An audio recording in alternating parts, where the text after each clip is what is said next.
memberitahukan tidak benar di PEB-nya, sehingga oleh shipping line dikenakan denda di Singapura. Dendanya berapa, Pak? 2 kontainer 10.000 US dollar.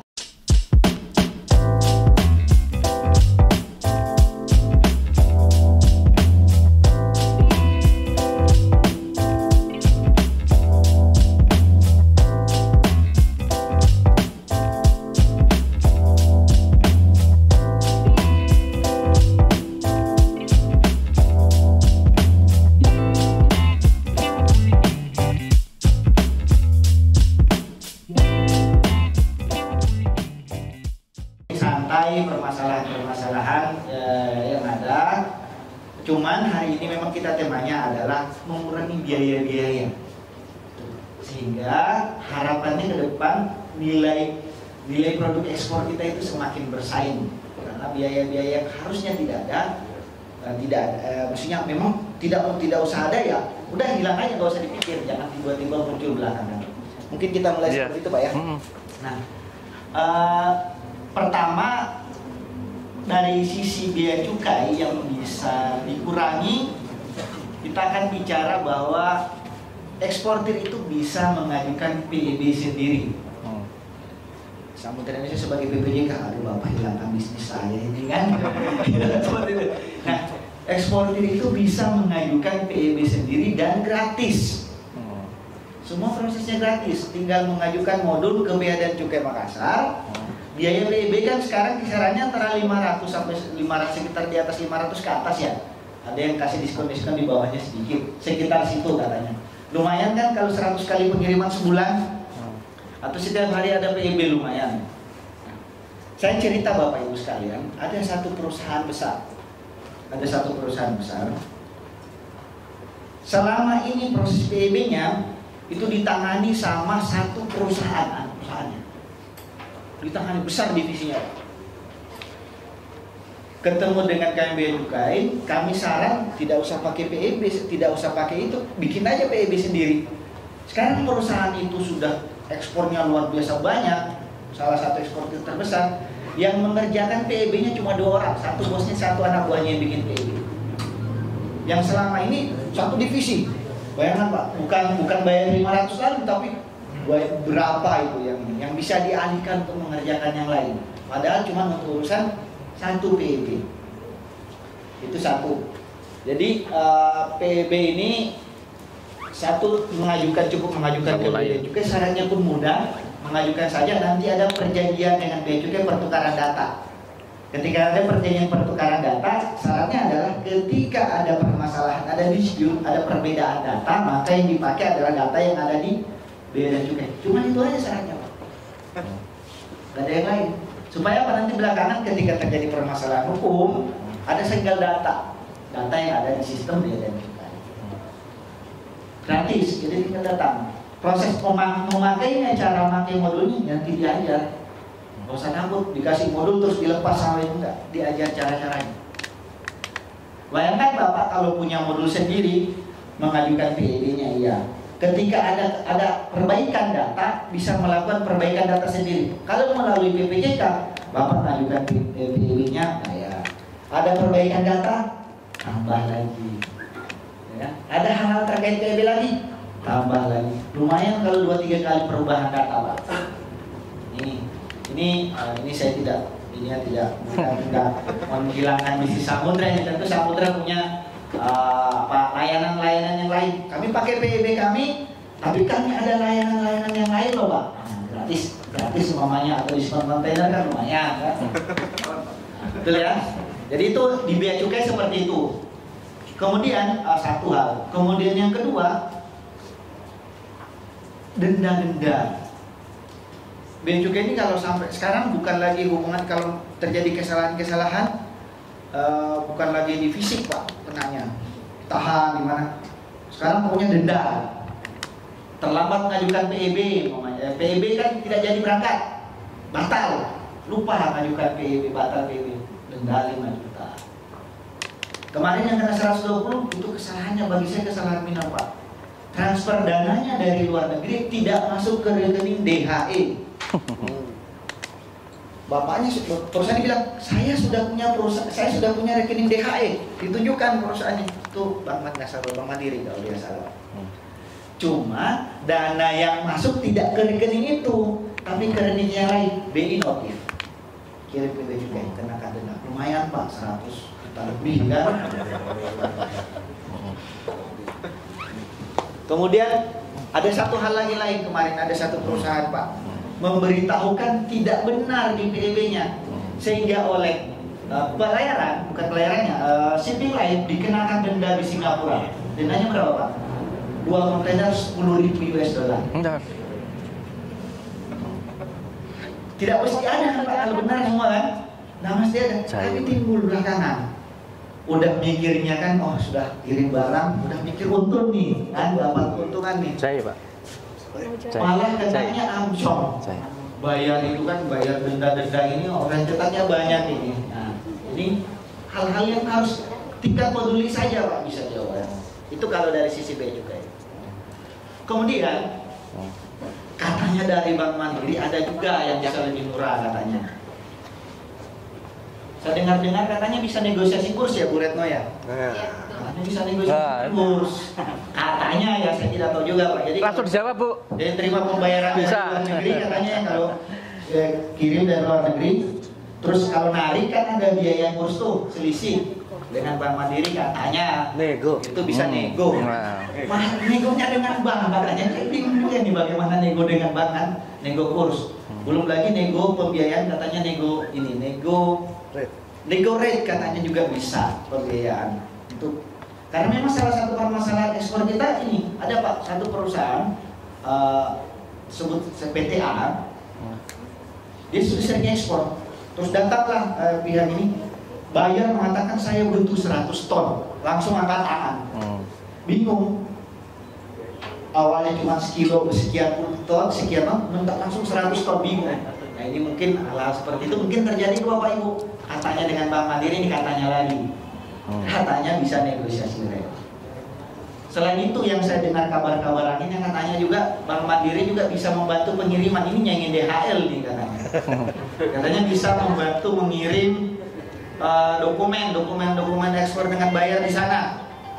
Saya dengar sih katanya lebih murah dan saya tidak tahu juga siapa yang bisa menjelaskan ini terkait ini. Ini penting ini supaya apa? Biaya-biaya berkurang. Kalau tadi Bea Cukai hilang semua itu, denda-denda itu tidak ada kan?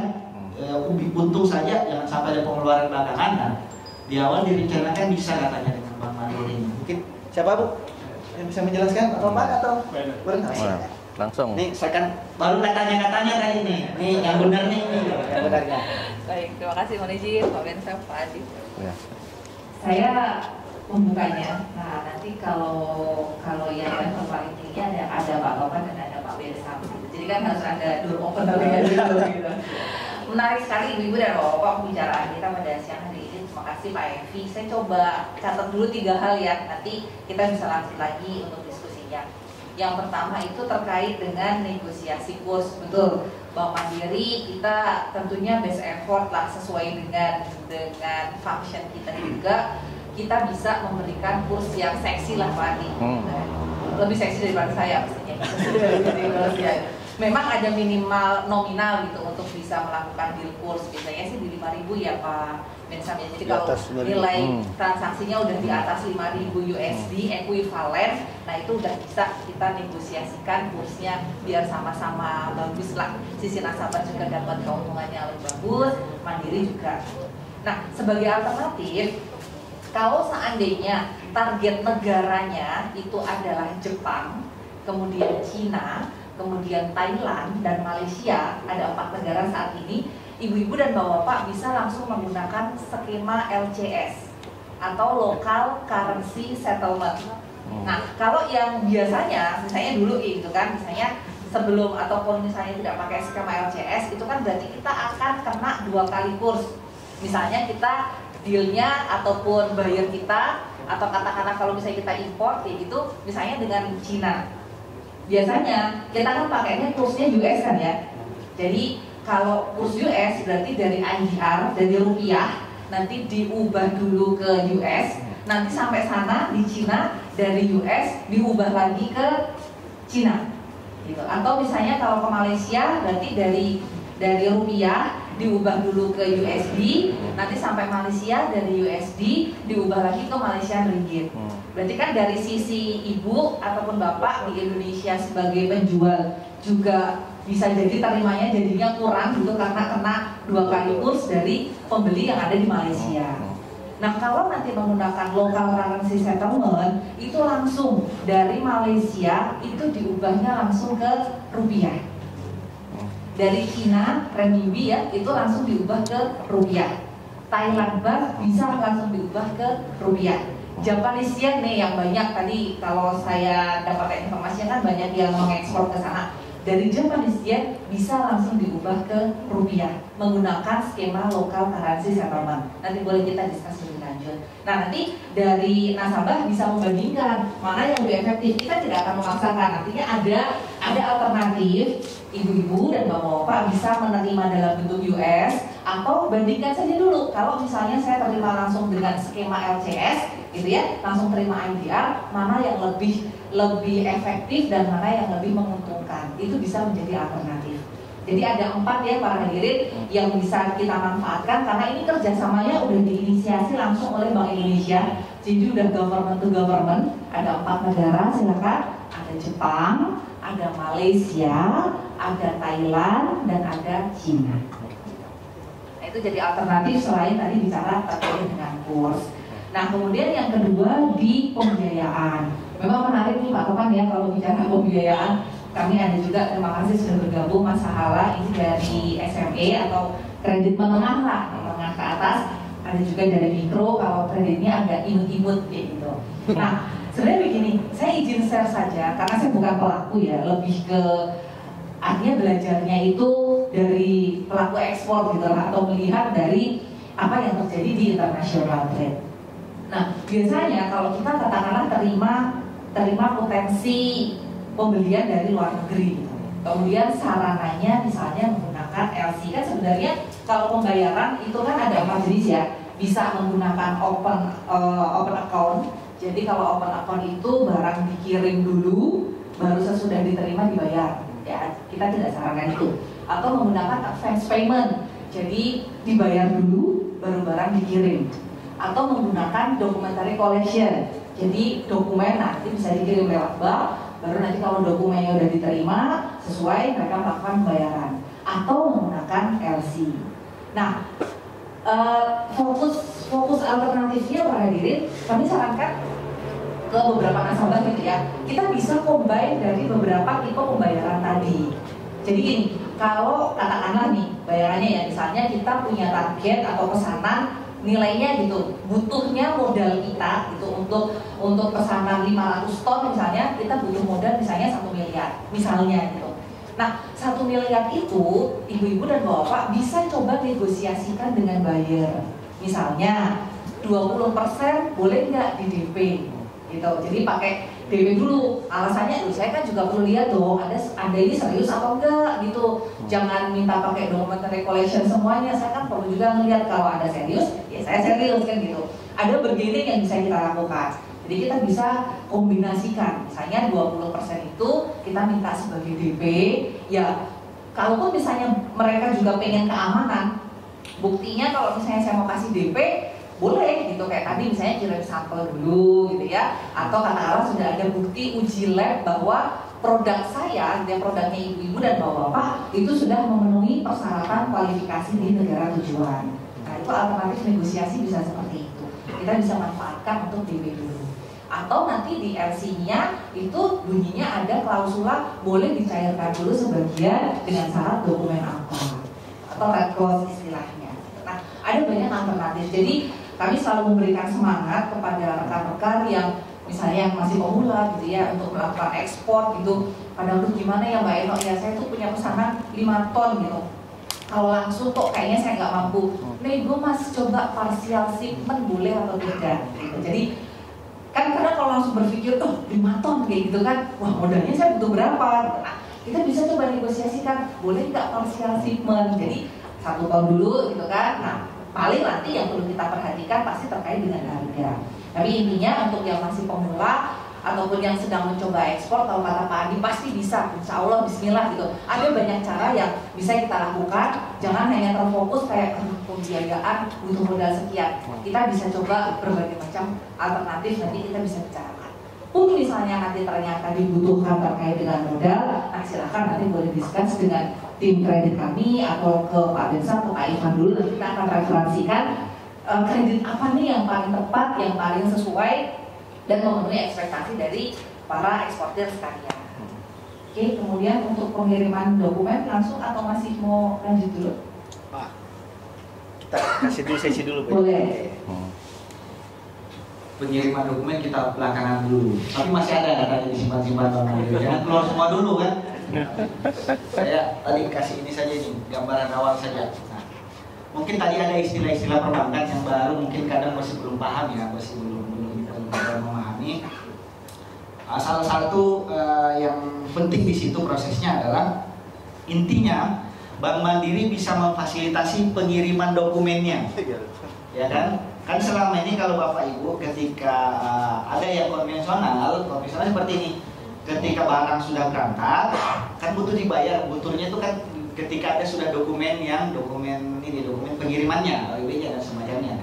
Nah, dokumen ini harus Bapak Ibu antar ke jasa pengiriman, kemudian dikirim ke negara tujuan, tiba di sana dia pegang dokumen, oh sudah naik kapal, sudah ada OIB-nya kan, baru dibayar.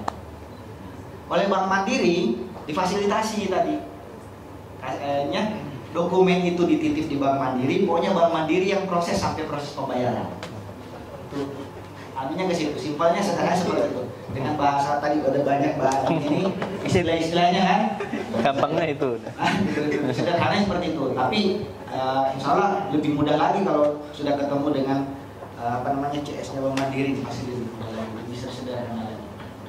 Mungkin ada yang ingin ditambahkan, ada yang ingin disampaikan, sesi masalah ini silahkan disampaikan. Tapi ini Bapak Ibu sekali sampaikan. Cerita ekspor ini tidak akan menyelesaikan masalah Bapak Ibu secara langsung. Itu sudah pasti. Cerita kita ekspor ini paling tidak hari ini kita berbagi cerita, siapa tahu ketemu jalannya untuk menyelesaikan. Kita mencari jalan, sama-sama mencari jalan. Siapa tahu jalan penyelesaiannya ada di Bank Mandiri. Siapa tahu jalan penyelesaiannya ada di Bea Cukai. Siapa tahu jalan penyelesaiannya ada di sesama eksportir. Siapa tahu jalan penyelesaiannya di Bidang Samudra Indonesia. Siapa tahu lagi. Ya, oke, silakan. Sangat semangat nih Pak Zainuddin ini. Harapannya ke depan ini minyak gorengnya bahkan lagi menjadi minyak goreng tapi jadi VCO nih. Iya, terima kasih banyak.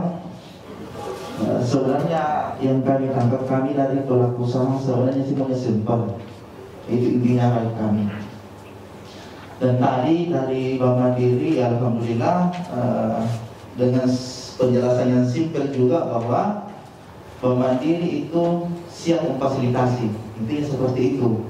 Nah sebenarnya ini juga yang saya sampaikan, sebenarnya ini juga mau saya usulkan sebagai masukan, alangkah bagusnya untuk kami selaku pelaku usaha itu difasilitasi. Jadi kami kan istilahnya ya awan lah, dunia luar seperti apa, perbankan seperti apa. Nah jadi kami sebenarnya hanya cukup koordinasi ke misalnya itu Bank Mandiri. Nah ini ada permintaan seperti ini. Nah bagaimana prosesnya, tindak lanjutnya seperti apa. Jadi kami dibimbing. Nah kemudian juga dari Bea Cukai juga sebenarnya kan mungkin bagi pemula atau siapa, nah itu kan pasti ada dokumennya. Jadi kita percayakan semua misalnya ke Bea Cukai, bagaimana sih yang terbaik buat kami. Sudah seperti itu. Kemudian apa yang harus kami lakukan? Misalnya cukup koordinasi ke Bea Cukai. Kalau misalnya sudah ada bayar, terus langkah selanjutnya bagaimana? Kemudian kami dikasih petunjuk. Petunjuknya seperti apa? Nah, jadi kendala yang kedua bagi kami di turun kelapa ini, ya sebenarnya sih yang data di lokasi kami itu kan saat ini belum pernah closing, walaupun stok barang sudah ada. Jadi kami sebenarnya memang saat ini mencari bayar. Jadi kami kemarin, kebetulan banyak dari teman-teman dari mahasiswa juga datang ke lokasi kami.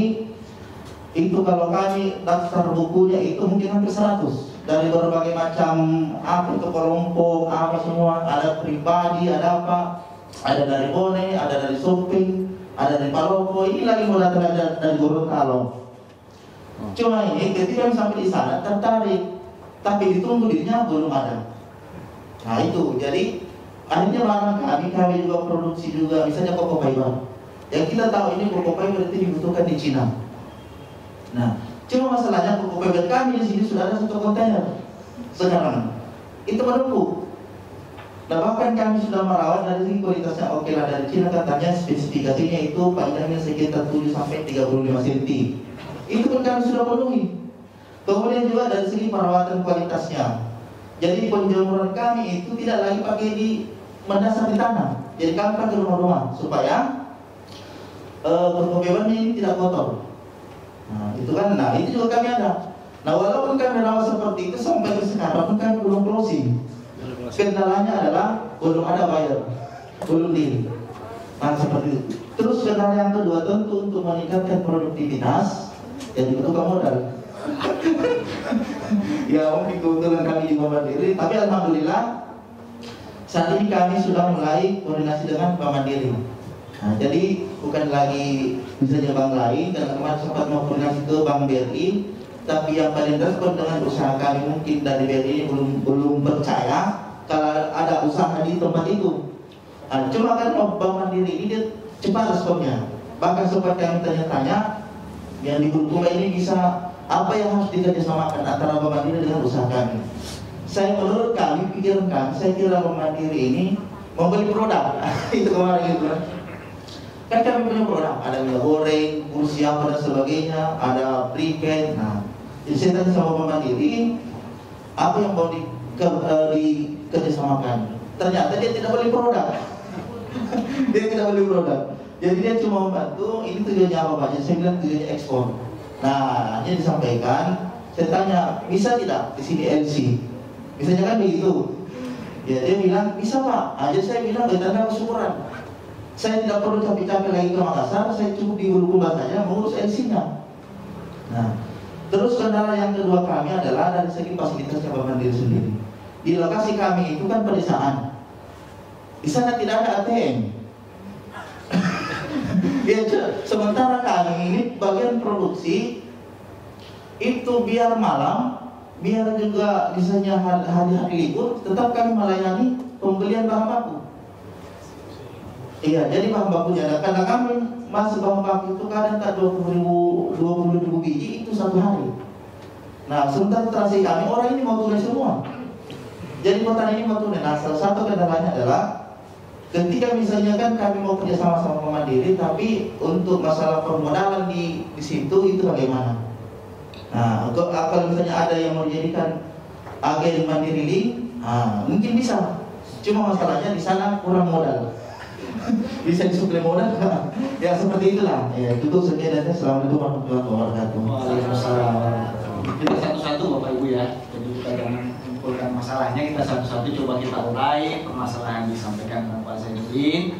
Kita coba silahkan Bapak Ibu yang punya saran, yang punya tanggapan, yang punya apa namanya bisa membantu proses ini, atau saya saja yang beli kan bisa juga kan?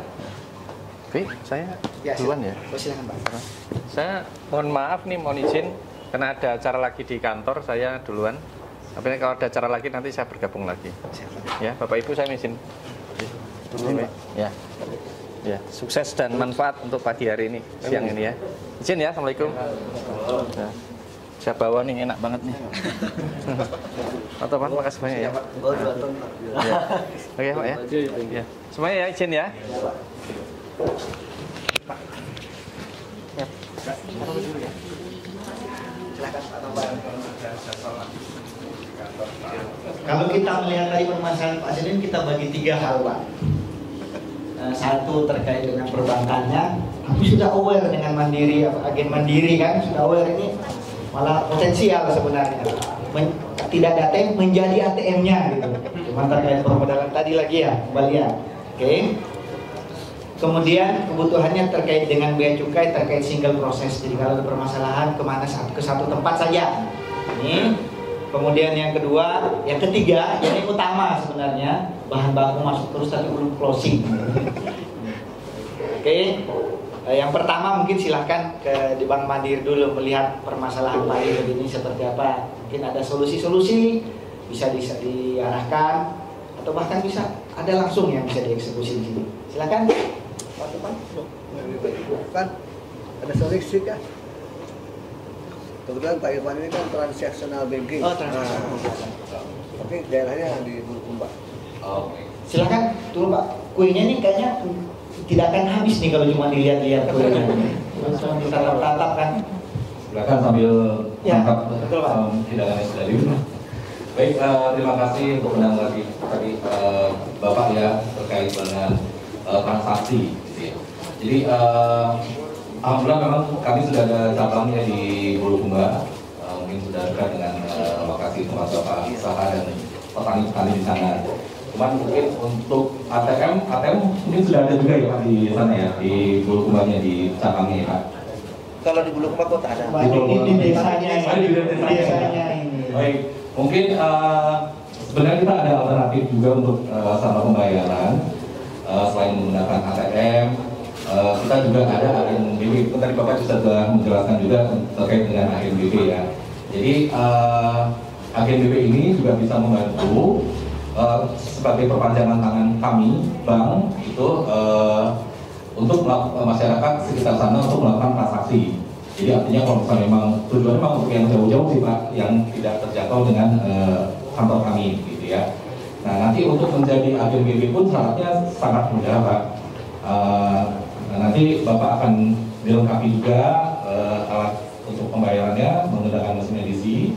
Nah, edisi itu bisa juga untuk melakukan transaksi, misalnya untuk transfer ataupun untuk melakukan penarikan tunai. Nah, hanya kalau untuk penarikan tunai, memang si agen BB ini dia harus menyediakan cashnya Pak, tunainya gitu ya. Nah, mungkin itu jadi masalah juga ya Pak ya. Jadi mungkin solusinya gini Pak. Sebaiknya sih sudah mulai diedukasi Pak, para petani atau misalnya masyarakat di sana untuk melakukan transaksi melalui non tunai. Jadi mau jam berapapun transaksinya, misalnya Bapak tadi kan malam pun ada transaksi gitu ya, itu mereka bisa melakukan transaksi di tempat Bapak misalnya atau misalnya APBD yang dekat dengan mereka untuk melakukan transaksi dengan transfer Pak. Jadi tidak melalui bayar lagi gitu Pak. Jadi kalau untuk cashnya memang mau nggak mau sih ya memang agen BB harus menyediakan cash ataupun ya memang harus ada mesin ATM di dekat lokasi para petani atau seperti itu Pak. Nah, solusinya sih seperti itu Pak. Jadi kita mungkin edukasi lah untuk mulai kita gerakan cashless Pak. Salah satu seperti itu Pak ya. Ya, masyarakat. Cuma memang kalau di kampung ini unik nih. Di kampung ini unik nih. Masyarakat itu kalau belum merah biru nggak kenal ya. Kalau dikasih kartu ya ini bukan duitnya nih. Kertas saja nih. Yang dikenal itu ya merah, biru, hijau kan. Itu aja yang mereka kenal nih. Di kampung nih. Dan memang bukan di daerah kota Bulukumbanya. Ya, oke. Silakan Pak. Jadi saya nambahin sedikit ya terkait dengan kebutuhan tunai. Memang tadi benar banget. Salah satu solusi untuk yang jauh dari ATM adalah agen. Dimana agen itu nanti kalaupun misalnya butuh modal usaha, kami ada usaha mikro yang nanti kita akan berikan kepada agen itu. Gitu ya, sesuai dengan kebutuhannya untuk permodalannya. Kalau untuk cash memang harus ada ngambil dari cabang, karena cash beredar itu kan nggak bisa kita menempatkan di mana saja, ada ATM dan lain-lain, tergantung sesuai dengan kebutuhan di daerah tersebut. Tapi solusi dari agen itu adalah solusi yang cukup baik juga. Yang pertama, kalau untuk membuka rekening, sekarang sebetulnya bisa buka rekening di agen. Kalaupun misalnya yang di pedesaan itu mau buka rekening, kita tinggal kasih ada barcode yang memang bisa buka secara online juga. Di situ ada rekening, tinggal nanti ikutin aja di dalamnya, buka rekening, nanti Bapak tinggal transfer ke masing-masing. Dan sebagai tujuan dari pemerintah juga kan sekarang ada non-cash society. Jadi ke depan itu harus mengurangi cash-cash juga. Karena risiko cash itu cukup mahal. Satu, misalnya ada kendala harus stok ke bank, itu kan perlu biaya. Terus uang-uang palsu gitu kan, itu perlu ada risiko juga. Terus kehilangan. Kalau di rekening kan lebih aman, lebih safe. Mungkin itu tambahan dari saya. Katakan ada. Dulu Pak Bapak ini penguasa Bulukumba. Masih Pak, saya izin Pak, 1 menit. Jadi kalau tadi yang disampaikan Pak Ivan Al Bensam itu sama. Bapak Ibu, ini ada, nanti saya komentari juga Pak dari Bapak ya. Satu, kalau di Bank Mandiri struktur perkreditannya tadi kita sampaikan jenis produknya mungkin sama, modal kerja, investasi gitu, invoice financing gitu. Ada invoice kita biayai, tapi nanti strukturnya bisa di customize, bisa dirapikan, disesuaikan. Nah, untuk yang di atas 500 juta, Bapak Ibu bisa berhubungan dengan timnya Pak Sahala ya. Nanti disebutkan aja nomor handphonenya berapa, Pak Sahala itu ada di area sini Pak ya. Nah, kemudian di bawah 500 juta dengan Pak Slamet Riyadi, namanya nama pahlawan, pasti menyelamatkan, insya Allah, amin ya. Jadi Pak Slamet Riyadi, jadi batasannya itu aja, kira-kira modalnya sampai 500 juta, Pak Slamet Riyadi, di atas 500 sampai Pak Salah itu bisa sampai 25 M kalau nggak salah ya, itu di Pak Salah. Nah di atas lagi ke lantai 3 di tempat saya, ya kalau udah mau di atas 25 miliar kita ketemu di lantai 3. Situ ada komersial. Nah terus yang disampaikan tadi Pak dari Bapak tadi apa ya mengenai LC bank garansi pasti bisa Pak. Dan kalau Bapak eksportir sebetulnya tuh lebih nyaman karena Bapak menerima saja, tinggal sebutkan aja banknya kirim LC-nya kemana, ke Bank Mandiri, sudah nanti LC-nya datang kami kabarin dari timnya Mbak Eno ngasih tahu ada LC buat Pak Jenudin. Nah biasanya kita kasih konsultasi juga, kan singkat saya tambahin Pak Ebi. Kalau sudah ngomong LC, kita mainnya dengan dokumen, nggak main dengan barang nih. Nah jadi kita kasih tahu Pak Jenudin, Pak Mulis ini kayaknya dokumen ini memberatkan nih, boleh nggak diganti gitu. Terus ini kayaknya term angkutnya ini kurang asuransi, itu ada Pak, jasa konsultasi itu ada. Nah lalu apakah kita bisa menjembatani secara teori? Bisa. Karena kita juga punya cabang di luar negeri. Saya 2 minggu ini ke Jakarta Pak Bensam ya. Belum Pak, belum berani saya. Jadi ke Jakarta kita rapat sama ada eksportir besar gitu ya di kawasan industri nikel lah gitu.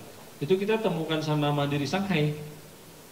Langsung Mandiri Shanghai itu eksportir pembeli dia di sana, buka LC-nya lewat Mandiri Shanghai. Mandiri kan ada cabang di Shanghai, Hong Kong, di Singapura gitu. Jadi kalau soal menemukan itu secara ini ya tadi kita akan usahakan ya Pak ya, kalau memang nanti bisnisnya sesuai gitu. Salah satu tujuan rumah ekspor ini kedepannya kita akan menjembatani itu. Kita lagi cari apakah lewat atase perdagangan, kan ada beberapa negara yang ada atase perdagangan di Makassar. Kita udah sempat ketemu kemarin di negara Eropa Timur kalau nggak salah, di Gedung Pajar kita ketemu. Yang mudah-mudahan Pak kedepannya rumah ekspor ini berdiri di bulan Oktober, jadi baru Pak. Jadi kita lagi cari polanya. Yang terakhir kita nanti kalau Bapak mau display produk, kita lagi siapin. Asal jangan produknya ikannya masih hidup, jadi kan susah di display. Ya makanya takutnya cuma sehari, habis itu udah jadi parap aja ya. Jadi siap Pak, kita siap kerjasama gitu ya. Nah mungkin juga pengantar bahwa yang namanya bisnis ya ada unsur bisnisnya ini dari awal nih disclaimer ya Pak Epi ya. Wah dijanjiin gampang-gampang ya tadi kan ada aturan yang sudah Bapak sebutkan tuh, regulasi. Selama itu regulasi internal Mandiri mungkin kita nego gitu ya. Tapi begitu IDBI-nya ada catatan, nah kita ya regulator luar udah nggak boleh gitu. Jadi memang kita cut dari situ. Dan biasanya dari awal kita udah sampaikan. Satu lagi yang menarik tadi memang kita bukan hanya di bank sebelah Pak, di bank manapun sebetulnya agunan itu cuma buat nyaman aja. Yang paling penting tuh bisnis ini terjamin nggak dari usahanya gitu. dari kelayakan usahanya. Kalau agunan tuh, kalau dulu bercanda pernah ada orang datang ke saya bawa sertifikat, ini Pak Topan, tanahnya bagus di Jalan Ratulangi misalnya, 1 miliar, 20 miliar, saya minta 3 miliar. Saya bilang, bos, gue bukan penggadaian bos, lokasi barang ini agunan gue kasih duit, bukan. Jadi kita lebih memang ke dari pola usahanya. Ya. Terus kalau Bapak ada LC itu juga bisa jadi jaminan. Gak hanya berbentuk fisik kan, kalau Bapak udah dapat LC itu udah dijanjiin bayar kan sama Ismi Bank gitu ya Pak, takut ngajarin nih, kayak guru besar per LC-an nih Bapak. Jadi jaminan tadi memang bukan agunan utama, bukan kita minta yang utama, tapi kelayakan bisnisnya walaupun tetap ada. Ya, bahkan jadi kredit tertentu kata Pak Slamet tadi, KUR itu malah nggak mewajibkan jaminan. Karena itu proyeknya negara gitu ya, kita dibantu. Mungkin itu Pak Epi tambahannya, thank you. Oke Pak. Bang Garansi bisa. Kaitan dengan LC, kalau Bapak mau buat LC atau kontraktor gitu ya, itu bisa juga? Bisa semuanya. Kebetulan Pak Munir ini Pak, walaupun perangnya jauh, kena korban perang juga. Iya. Pak Munir ini.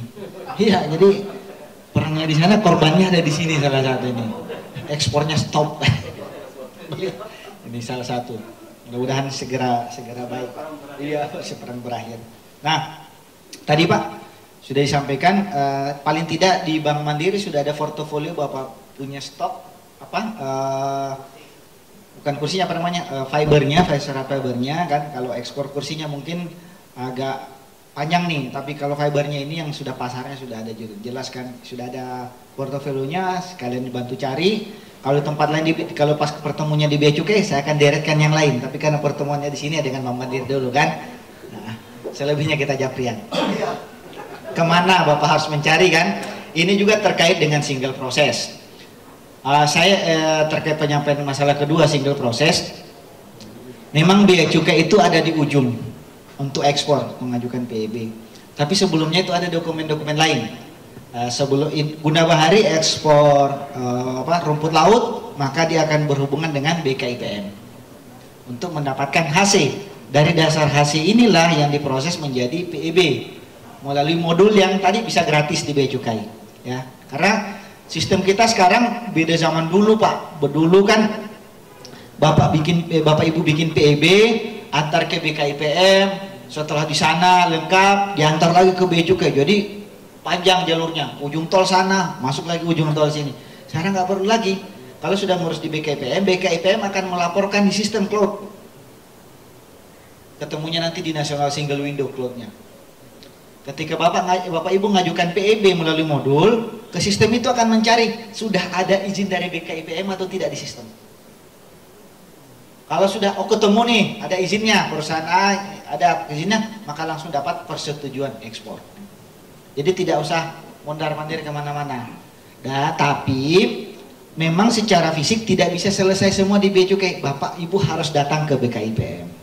Tapi kalau ada kendala, boleh menghubungi kami. Nanti kami datang juga ke BKIPM. Ini masalahnya di mana? Boleh, kami akan datang untuk menghubungkan. Tapi tetap harus jalur awal adalah ke BKIPM. Untuk yang laut, segala yang bersumber dari laut, hubungannya BKIPM. Kalau yang tumbuh di darat, hubungannya dengan karantina pertanian. Jadi akhirnya akan ada dispute, rumput laut itu apa? Kan? Ini tumbuhan atau laut, iya ikan ini kan. Nah, tapi tetap prosesnya ada di karantina ikan, karena katanya semua yang bersumber dari laut, termasuk rumput laut tadi. Jadi tadi terkait single dokumen seperti itu Pak. Terus layanan Bea Cukai itu layanan online-nya ada, namanya Maraga Care 24/7. Ada beberapa di sini yang matanya ini sampai tengah malam, Pak Jalil, BCF jam 1 malam, terima telepon jam 2, Pak saya sudah mau closing nih, di bandara khususnya, poli saya tidak cukup, pokoknya rencana PEB 10, mau ngajukan cuma 8, nggak terima 2, jam 2 malam, jam 2 malam diputus dokumennya. Petugas Bea Cukainya seperti itu sekarang. Beberapa tim siap untuk melayani itu, tapi tadi pesan kepala kantor, usahakan jangan malam-malam, kasihan anak buahnya kan. Ya karena sekarang kami harus kerja keras, karena pagi tetap masuk seperti biasa dan pulang bawa gadgetnya untuk melayani. Tapi ada pelayanan itu, ada Maraga Care di Bea Cukai Makassar, kemudian ada khusus eksportir, ada klinik eksportir. Jadi market care rumah besarnya, semua yang pengguna layanan di Bea Cukai Makassar, kemudian klinik ekspor khusus eksportir. Kemudian yang peserta ekspor asisten ada lagi tempatnya di grup-grup WA ekspor asisten itu. Selain itu, yang bebas kirim kapan saja itu melalui media sosial. Jadi jangan lupa follow Bea Cukai Makassar @beacukai_makassar. Pesan di situ banyak. Bahkan di situ banyak laporan-laporan, Pak ada ini di sini, ada ini di sini. Wah, ini sini ini banyak nih. Ya melalui media sosial. Jadi sekarang Bea Cukai untuk single proses, tadi prosesnya ada national single window, tidak ada lagi harus antar sini antar sana. Kalau butuh bimbingan, butuh arahkan, silahkan menghubungi Bea Cukai dengan saluran-saluran tadi. Ya. Terakhir, permasalahan Pak Zidin adalah belum closing. Belum closing sudah dicatat sama Bank Mandiri bahwa ada produknya sekian di atas. Kita juga akan bantu mencari proses-proses ini, Pak, closing-nya. Tapi sekali lagi, ada kadang yang ini nih, yang jadi masalah nih. Ketika kami turun seperti ini, Bank Mandiri turun, ekspor dan saudara-saudara Bank Mandiri juga turun, seakan-akan itu pengusaha itu sudah siap untuk disuapi. Seakan-akan minta disuapi. Padahal mau jadi pengusaha ceritanya ini kan. Nah, mau jadi pengusaha. Nah, kalau mau disuapi semua orang bisa jadi eksportir. Nah, itu. Memang ada jalan-jalan. Ya kami dari cuman bisa menunjukkan. Nah, dari awal Bapak Ibu kami berpesan bangun portofolio produknya dan perusahaannya. Bangun. Sehingga ketika dapat bayarnya percaya.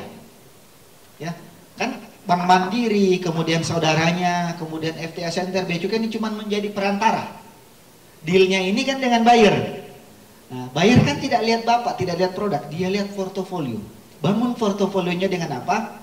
Satu, melalui media sosialnya, perbaiki, sudah bagus, ada media sosial, banyak Pak.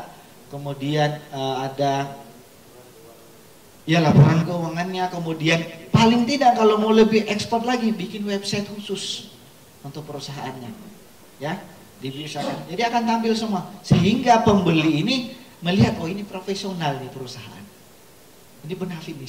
Saya beli dari dia, saya percaya ini, dia akan ini. Karena permasalahan Bapak Ibu kan takut dibayar, permasalahan dia takut beli barang di Bapak Ibu jangan sampai kualitas tidak mencukupi, atau katanya 100 ton tapi yang terkirim cuma 70-80 ton kan.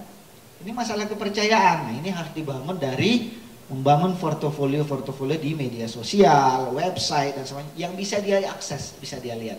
Itu Pak terkait ini. Bank Mandiri saudaranya, kami Bea Cukai cuma perantara. Ya, itu cuma perantara Bapak.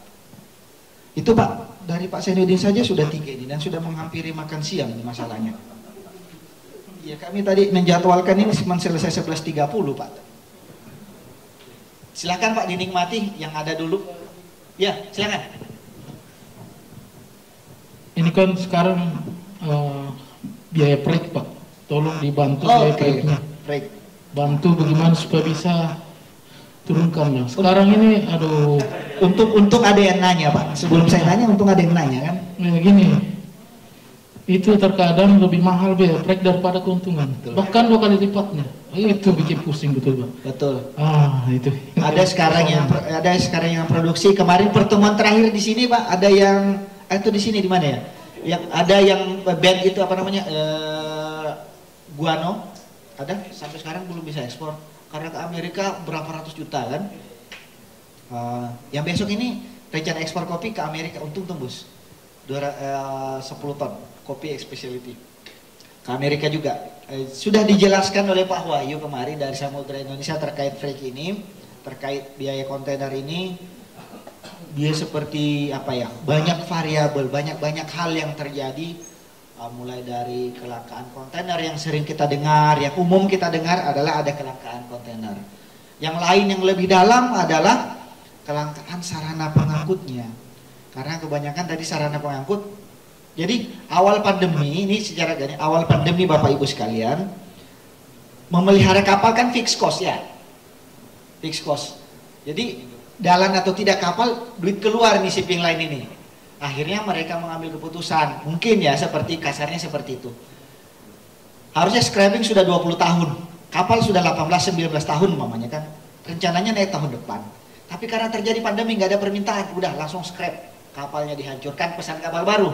Kapal baru kan tidak selesai ding gitu kan, butuh 3-4 tahun ke depan atau 2 tahun lah paling cepat datang jadi kapalnya. Itu case pertama. Case kedua, daripada dia ada saja di laut tidak ngapa-ngapain, naik dok, perbaikan.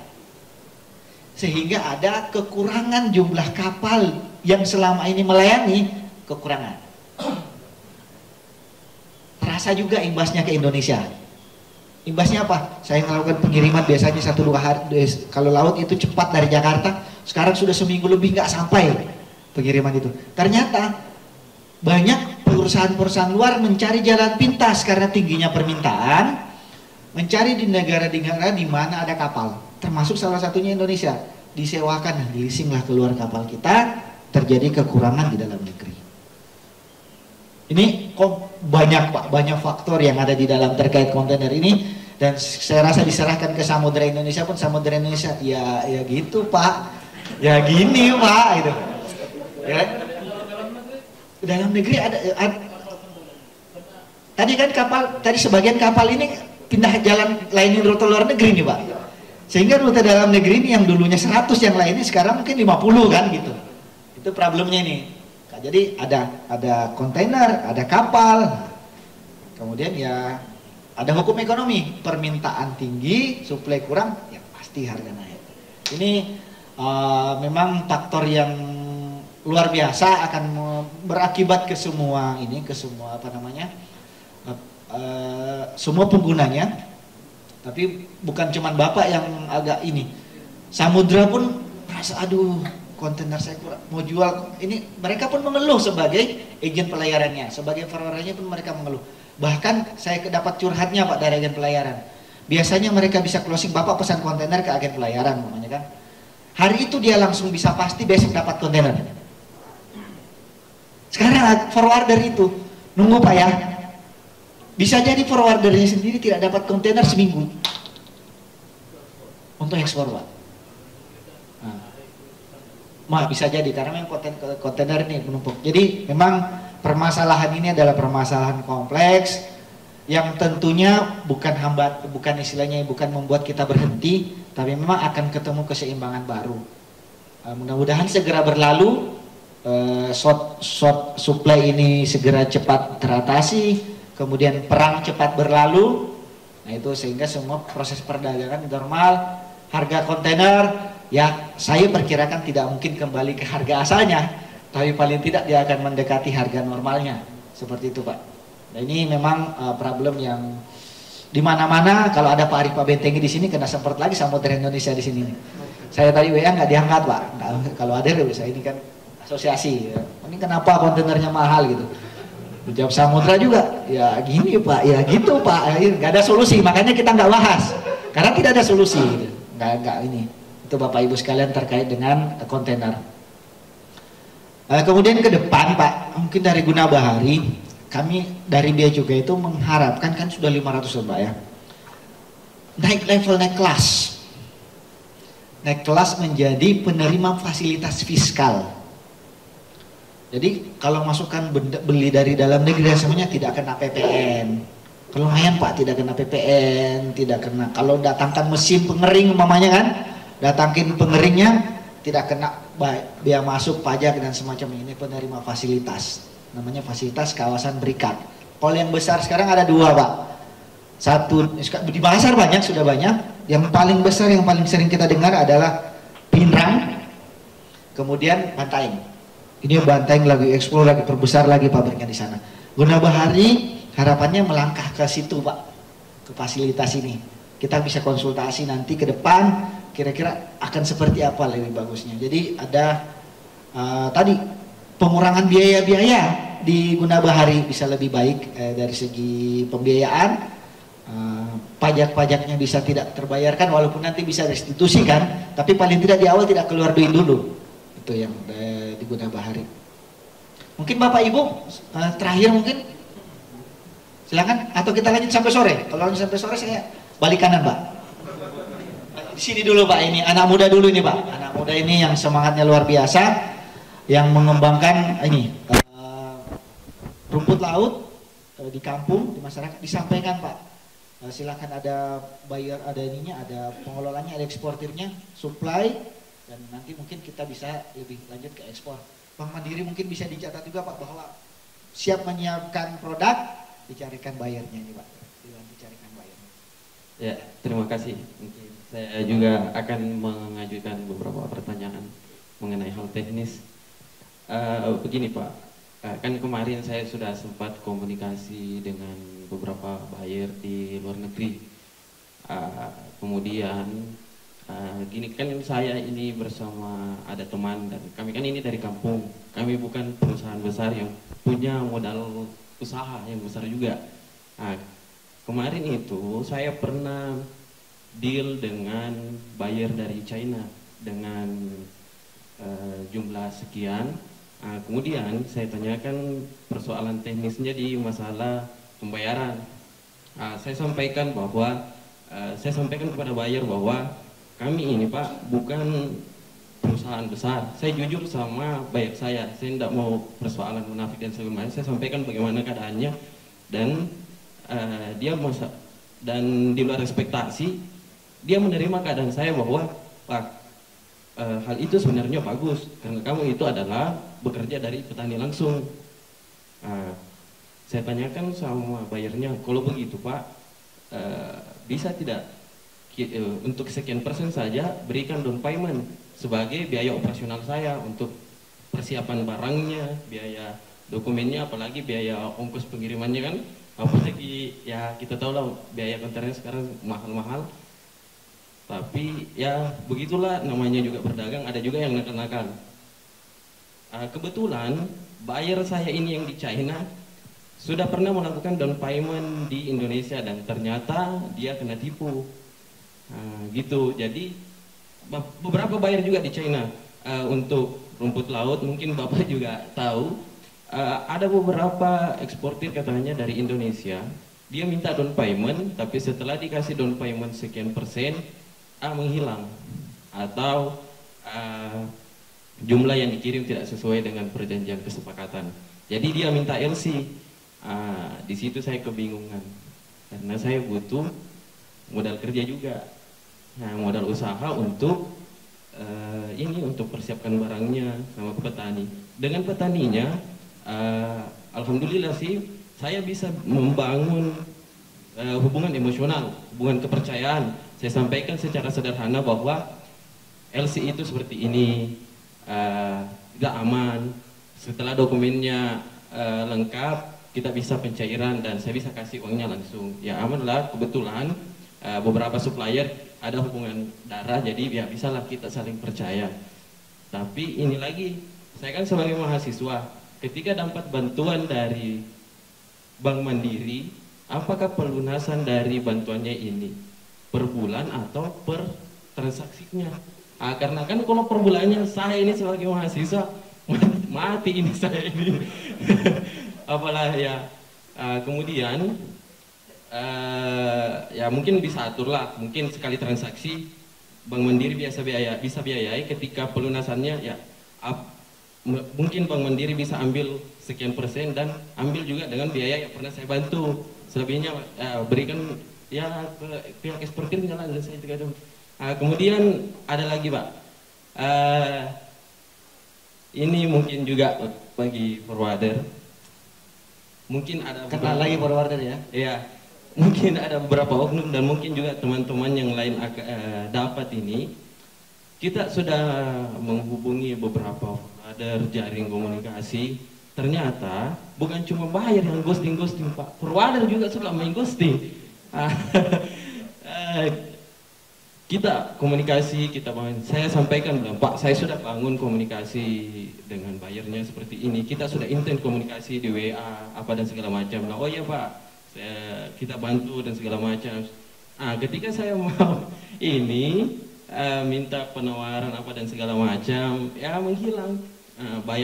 Bayarnya sudah nagih juga. Cuman saya terus bayarnya, saya alihkan komunikasi. Berbicara masalah di luar kesepakatan lah, berbahasa persoalan sepak bola lah supaya mengalihkannya semua. Tapi ujung-ujungnya ada juga buyer yang akhirnya ya mungkin sampai keluar perkataan kamu ini profesional atau tidak, masalahnya di situ. Jadi kita juga terkendala di forwarder. Sekarang arahnya sudah dua ini kan, ya. Pak bisa disampaikan Pak nomor teleponnya Pak supaya ya, mungkin bisa tangani ini Pak. Nomor telepon untuk Kur dan ini Pak tadi. Ya silakan Pak. Kemudian yang ketiga, ketiga lagi nih, ya. panjang ini. Mungkin ini untuk biaya cukainya di silakan biaya cukai nih. Buyer itu sering ada buyer yang meminta sampel Pak, sampel ke luar negeri. Walaupun mengenai kualitasnya kan buyer juga ada lab tersendirinya. Walaupun kita sudah sampaikan bahwa kualitas barangnya kami ini seperti ini, sudah saya sampaikan sertifikat analisisnya seperti ini, tapi ya namanya juga orang yang tidak percaya kalau dari hasil labnya sendiri. Dia minta ke luar negeri. Ini yang saya buyer itu sering ada buyer yang meminta sampel Pak, sampel ke luar negeri. Walaupun mengenai kualitasnya kan buyer juga ada lab tersendirinya. Walaupun kita sudah sampaikan bahwa kualitas barangnya kami ini seperti ini, sudah saya sampaikan sertifikat analisisnya seperti ini, tapi ya namanya juga orang yang tidak percaya kalau dari hasilnya sendiri. Dia minta ke luar negeri. Ini yang saya mau tanyakan Pak, kalau kita mengirim sampel ke luar negeri, perlukah dokumen-dokumen yang seperti kita mengekspor yang dalam jumlah besar ini Pak? Ya, karena kan kalau kita mengirim sampel mungkin beberapa kilo saya, mungkin juga biayanya bagaimana gitu. Ya, terima kasih. Assalamualaikum warahmatullahi wabarakatuh. Ini arah pembiayaan sudah jelas nih Pak ya, jadi mungkin langsung disebutkan nomor teleponnya Pak supaya dicatat semua Pak. 081 354 758 939. Saya ulang Pak ya. 081 354 758 939. Ya. Mengenai kur ya, terima kasih. Sampai dengan 500 juta. Sampai dengan 500 juta. Kemudian yang kedua, sudah tahu masuk yang ekspor, sampaikan di situ forwarder mana yang mengghosting, nanti biaya juga yang tindaki. Siap. Kita panggil ke kantor siapa yang ghosting eksportir kan? Ini oknum nih. Jangan-jangan bapak yang di sana ya. Cuman saya sampaikan di awal tadi Pak, sekarang forwarder pun bingung nyari kontainer. Iya betul. Jadi kadang dulu mereka punya stok nih, kontainer sudah siap. Sekarang mereka pun bahkan tidak bisa seminggu tidak dapat jawaban dari shipping lainnya. Jadi memang itu kondisinya. Jadi silahkan dikasih tahu, nanti kami tanya, kamu ghosting kenapa? Paling tidak kamu kasih kabar lah. Ya minimal ya, sampaikan kendalanya bagaimana. Jadi kita juga komunikasinya dengan buyer. Nah, ada terjadi persoalan seperti ini, apalagi keadaan seperti ini, jadi kita bisa saling memahami. Kalau saya sih masalah forward ini juga kadang apa istilahnya? Ini kan bayar nego harga. Nah, kadang tidak open juga. Ya betul. Nah, sekarang Pak saya sampaikan, kami sampaikan di level yang sekarang biaya cukai dengan NSW-nya, dengan Indonesia lagi membangun nasional logistik nasional logistik ekosistem. Jadi nanti akan kelihatan tuh harga-harga forwarder, sewa gudang di situ yang sudah tracking akan ada semua di sistem NLA itu. Cuman baru proses karena ngajak semua orang untuk gabung ke sistem. Jadi nanti prosesnya, idenya adalah seperti Traveloka saja. Bapak mau ekspor single aplikasi gitu, forwardernya terhubung, semua terhubung di satu sistem. Ini lagi diproses di National Logistic Ecosystem.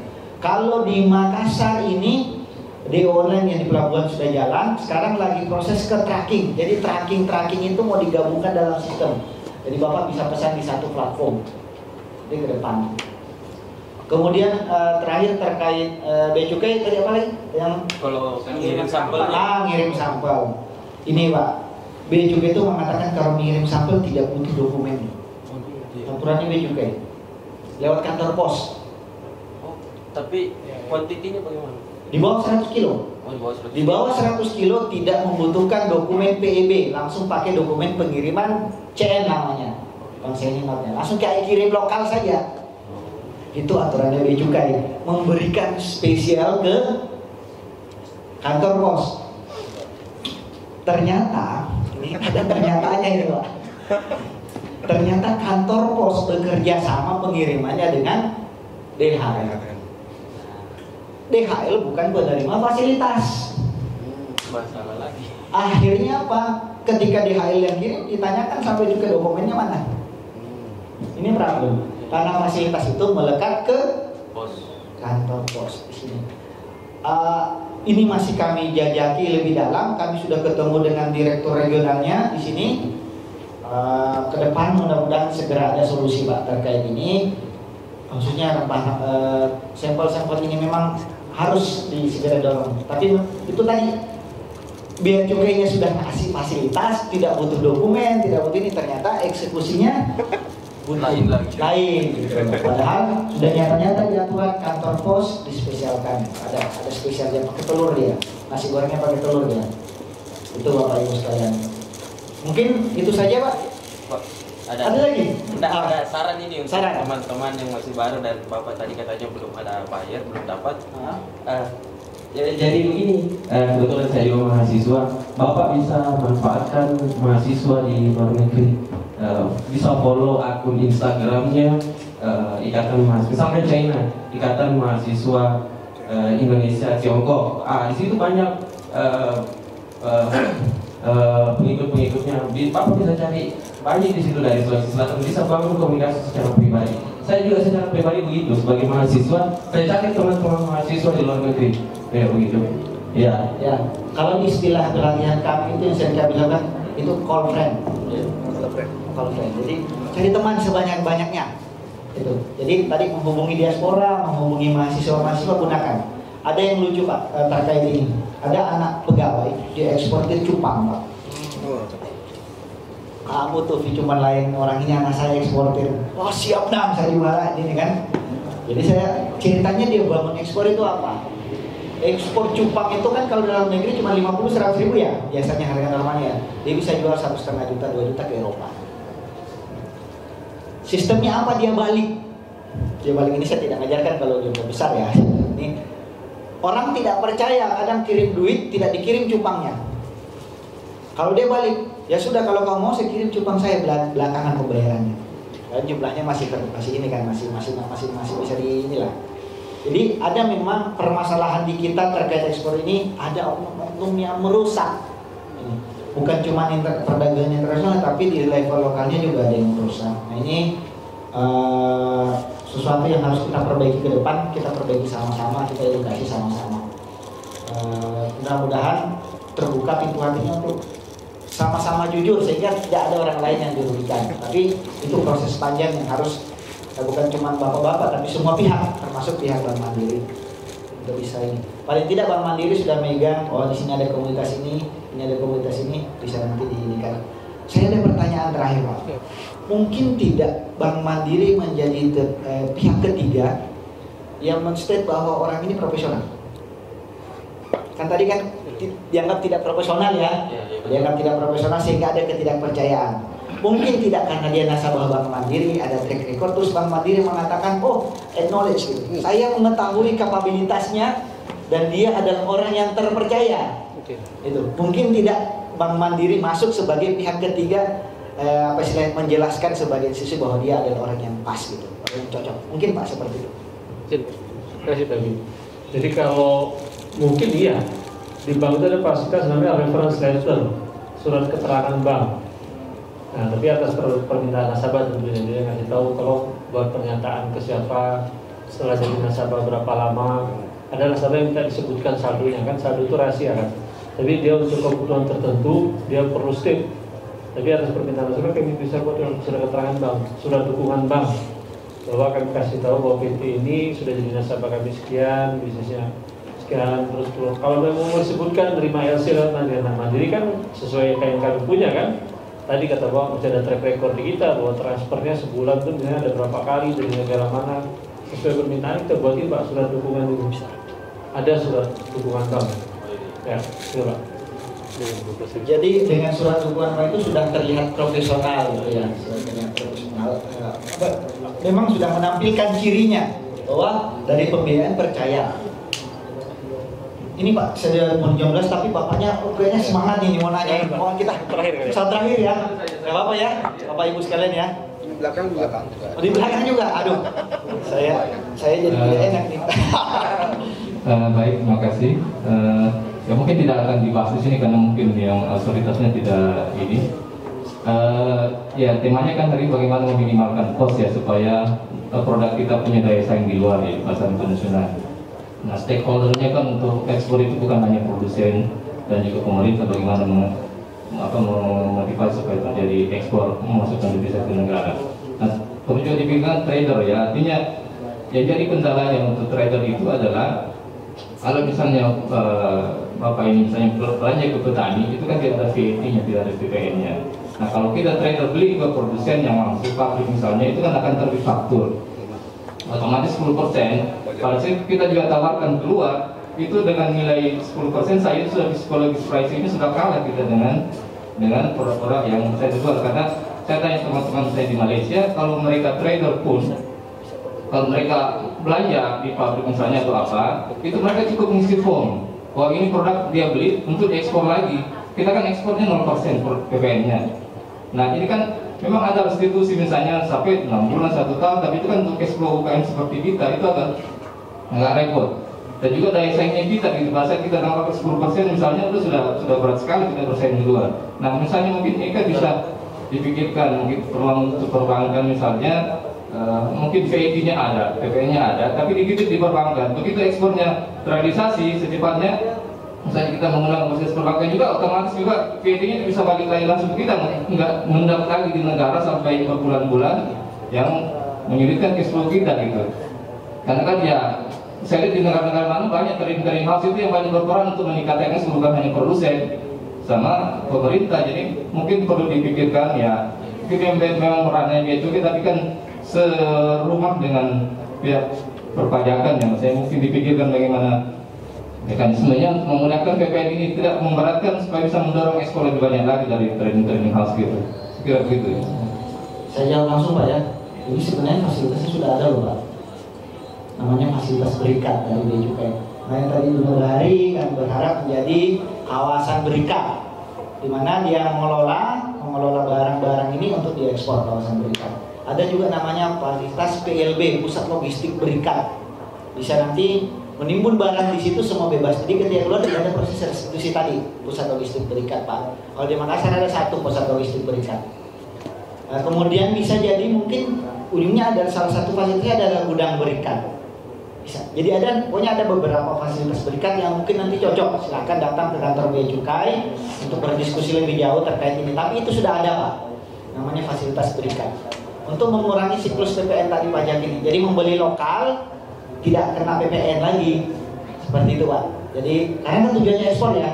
Ini bisa lebih dalam nanti kita diskusinya untuk terkait ini. Tapi sudah ada. Jadi bukan nanti dipikirkan, tapi sudah ada. Ya, apakah ada kayak saya harus naik kelas dulu, harus ada ukuran pengusaha yang sebesar ini baru bisa mengambil fasilitas itu? Atau? Fasilitas ada banyak Pak, ada banyak. Makanya kita perlu perdalam yang cocoknya di mana.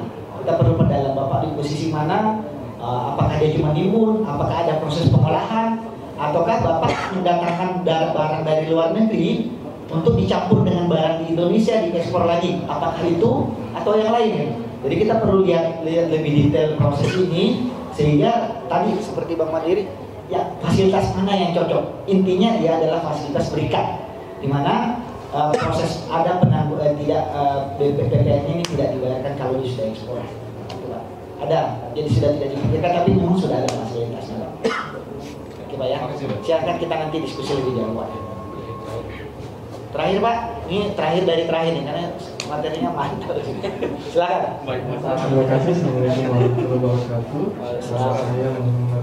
Nama saya Ariel, panggilan saja Pak. Yang pertama itu terkait apalagi namanya pengiriman sampel atau ekspor dalam jumlah sedikit. Itu kajian tentang pengurangan dokumen atau tanpa dokumen dari kantor pos itu sebenarnya sudah lama, sudah sejak 2 tahun, tapi realisasinya mungkin belum kelihatan jelas gitu Pak. Yang mohon agar kiranya itu di follow up Pak. Dengan saya sangat berharap sekali untuk ekspor sedikit itu kan ya lumayan, keuntungan juga lumayan, modalnya juga dibutuhkan ya relatif sedikit. Kemudian terkait apalagi namanya penerapan cashless di beberapa kabupaten itu Pak, atau di daerah-daerah terpencil. Saya baru-baru ini bulan Januari Februari Pak, itu melakukan pembelian di Kabupaten Selayar dan di Kabupaten Polman Majene. Kebetulan di wilayah itu ada binaan saya Pak. Kebetulan saja sebagai dosen Pak, jadi ada binaan, kemudian usaha-usaha sampingan juga untuk untuk ekspor ini, bidang ekspor.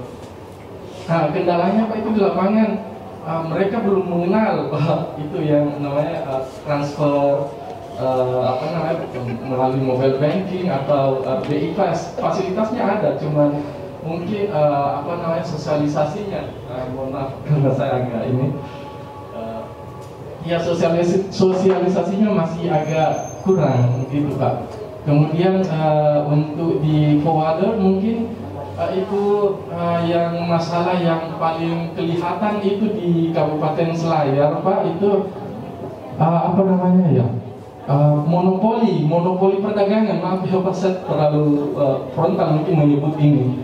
Bagus Pak, bagus disampaikan. Memang cari solusi nih kita ini kan. Monopoli maksudnya itu kapal itu dikuasai oleh satu perusahaan saja yang ada di Kabupaten Selayar. Nah, jadi kalau misalnya saya pada saat itu bilang, saya mau mengirim dari Kabupaten Selayar langsung ke Surabaya, Kopra. Karena kan Kopra itu masa simpannya cepat Pak, cepat rusak begitu. Cepat rusak sangat. Satu hari saja telat itu bisa berjamur, hancur, kadar minyaknya itu menurun, kadar airnya itu meningkat. Jadi kita bisa kena kadar air lebih tinggi dan pemotongan harga banyak sekali. Nah, jadi itu masalah yang sangat-sangat besar Pak.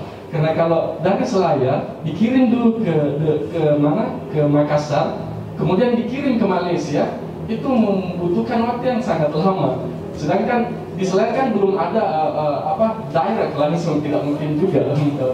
Mungkin itu butuh waktu yang sangat lama. Jadi caranya itu adalah dari Selayar ke Surabaya direct Malaysia atau India, gitu Pak. Jadi kendalanya di situ. Harus ke Makassar dulu, Makassar cari gudang, dibongkar lagi, dipindahkan lagi, bla bla bla sampai kopranya rusak.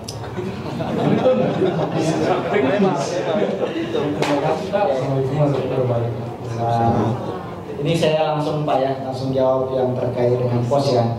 Bapak pikirnya 2 tahun, saya kursnya 2 tahun Pak. Jadi saya tidak ingin menjelekkan siapapun, tidak ingin menjelekkan siapapun, tapi usaha kami untuk bertemu dengan pihak-pihak itu sudah sampai ke level pimpinan tertinggi. Terus terang ke level pimpinan tertingginya, cuman ya ke depan kami harus lebih kerja keras lagi untuk ini nih, lebih dorong lagi. Tapi ya mudah-mudahan lah segera ada jalan. Tapi itu saja. Kondisinya kami sudah, Bapak menunggu 2 tahun, saya ngerjakan 2 tahun Pak, itu belum ada hasil. Aturannya sudah jelas, sudah di-clear sangat jelas seperti itu, tapi eksekusi yang memang berbeda. Kemudian terkait dengan Selayar, Selayar itu unik, memang unik, lebih dekat ke Surabaya daripada ke sini kalau pengirimannya. Beberapa Pelni dan ini sudah mau membuat feeder ini, tapi belum juga terrealisasi, terkaitnya. Harapannya mungkin dalam waktu dekat, karena kita sudah ada komunikasi dengan Pak Bupati di sana, kira-kira pengembangan yang baik seperti apa. Yang lebih baik lagi adalah ketika di Selayar berdiri pabrik PCO-nya, sehingga tidak butuh kerusakan, langsung minyaknya saja yang diekspor. Itu sebenarnya yang paling dicari. Jadi tidak memikirkan nanti rusak nih kopranya rusak, perjalanan rusak, tidak lagi dipikirkan. Kenapa? Karena kopranya diolah menjadi minyak dan PCO di Selayar, ataupun di daerah sekitarnya ada Bulukumba, ya kan? Harapannya seperti itu Pak. Jadi lebih ini. Terkait permasalahan tadi, kami mohon maaf dari Bea Cukai kalau memang belum dirasakan belum maksimal, tapi usaha kami sudah ada. Walaupun bagi kami pun mengukur itu belum maksimal untuk bisa sampai segera bisa selesaikan. Itu saja Pak ya, terkait mungkin di daerah edukasi akan tentu edukasi cashless ini akan tetap dilaksanakan terus menerus. Saya pribadi sudah pernah mencoba sebulan tanpa kartu ATM. Ya, serius. Kartu ATM saya tertelan. Oke, saya mumpung ada momen, saya bulan ini tidak mau pegang cash, mobile banking saja. Dan alhamdulillah bisa jalan, bisa survive saya sebulan itu kan. Butuh duit cash, saya ke mana? Ke pasti belanja kemarin, sekali saya tarik duit. Jadi saya pernah perjalankan itu, dan edukasi pasti akan bertahap, pasti akan ada yang berpindah dari duit ke ATM, semuanya akan ada berikutnya. Itu insyaallah. Mungkin itu saja Pak, ada yang tambahkan sebelum kita tutup Pak? Amin. Silakan Pak. Baik, untuk terkait dengan sosialisasi non cash ya, sebetulnya dengan BI, dengan OJK juga kita sudah ada komitmen bahwa OJK sekarang, BI sekarang itu menyarankan untuk non cash karena kesulitan dari BI juga. Memang tanggung jawab bank beserta perangkat BI dan lain-lain untuk mensosialisasi. Itu yang memang kekurangan dari kami. Dari BI mungkin pegawainya sedikit, tapi mungkin dari bank adalah tugasnya cabang terdekat. Misalnya di daerah mana, cabang terdekatnya itu harus bertanggung jawab untuk bisa mensosialisasikan itu. Itu yang dari Bang Nadiri. Mungkin nanti kalau misalnya tadi di cabang Bulukumba gitu ya, nanti saya kontak ke cabang sana untuk bisa mensosialisasikan terkait non cash. Terus misalnya tadi di cabang Selayar juga dulu kekuasaannya Pak Tovan di sana untuk bisa mensosialisasikan ke semua. Karena dengan non cash itu sekarang itu sebetulnya sangat mudah. Kayak tadi disampaikan Pak Evi, ATM hilang, ternyata di handphone dengan menggunakan Livin itu bisa tarik tunai. Tinggal klik tarik tunai ke ATM, tinggal pencet gitu kan, pencet yang hijau di bawah, di enter, nanti keluar nomor handphone kita, ada tokennya berapa, keluar. Itu kelebihan Livin. Terus untuk bayar-bayar di Livin juga ada QRIS. Kan sekarang ada bayar-bayar di mana tuh pakai QRIS. Misalnya di pasar itu ada QRIS-nya toko. Kita tinggal di scan bayar. Mungkin di daerah juga harusnya sih bisa disosialisasikan seperti itu untuk meminimalisir tadi risiko-risiko dan biaya-biaya yang akan timbul dengan adanya cash. Itu aja dari kami. Atau kan mau nambahkan? Saya bagian lucunya aja lah.